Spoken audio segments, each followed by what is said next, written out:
Phase 2 में हम लोग हर परिवार के हर सदस्य का डिटेल ले रहे हैं। 44 डिग्री टेम्परेचर है, इसके बीच में भी हमारे सभी प्रगणक घर घर जा करके कार्य कर रहे हैं।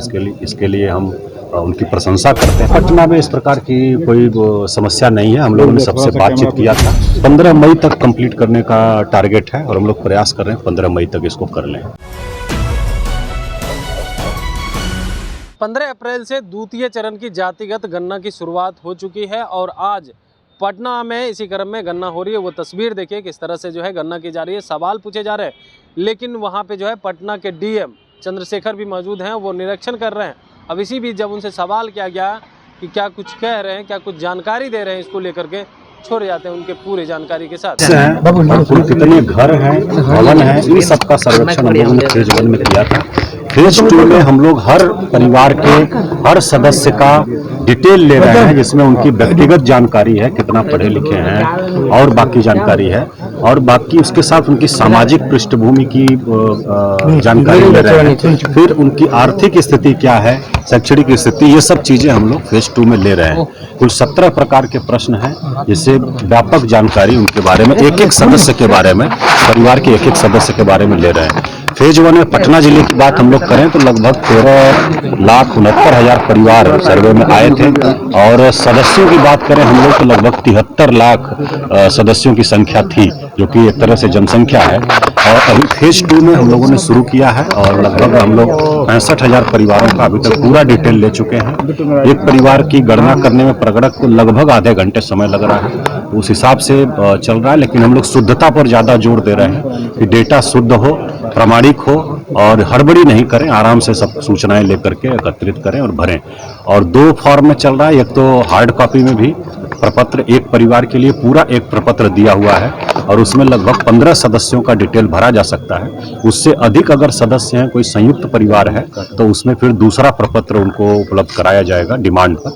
और बाकी उसके बाद हम लोग जो पोर्टल बना है उस पर भी ऑनलाइन एंट्री करा रहे हैं साथ साथ।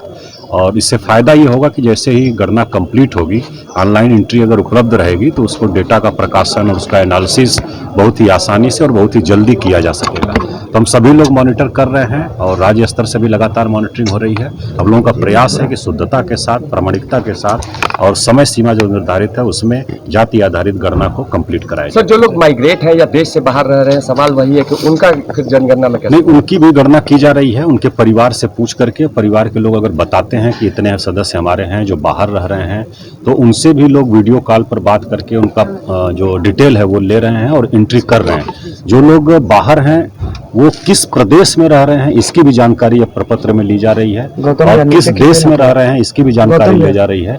शुरू में सिर्फ बिहार या बिहार के बाहर इस प्रकार का वो था, व्यवस्था प्रावधान था, लेकिन जो इसका शुरुआत हुई और माननीय मुख्यमंत्री जी बख्तियारपुर में जाकर के देखे, खुद प्रपत्र को जानकारी भी अपने दिए, उसमें उन्होंने निर्देशित किया कि बिहार से बाहर रह रहे हैं सिर्फ इतना पर्याप्त नहीं है, बल्कि बिहार से बाहर किस प्रदेश में या किस देश में रहें उसकी भी जानकारी ली जाए।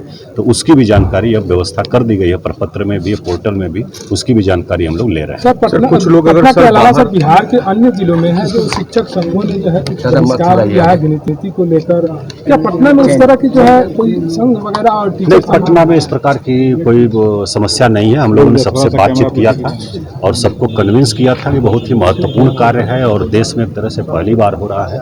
सभी लोगों को इसमें पूरी मुस्तैदी से सहयोग करने की आवश्यकता है। और बाकी जो मुद्दे हैं, बाकी जो इश्यूज हैं, उसको हम लोग मिल बैठ करके देख लेंगे।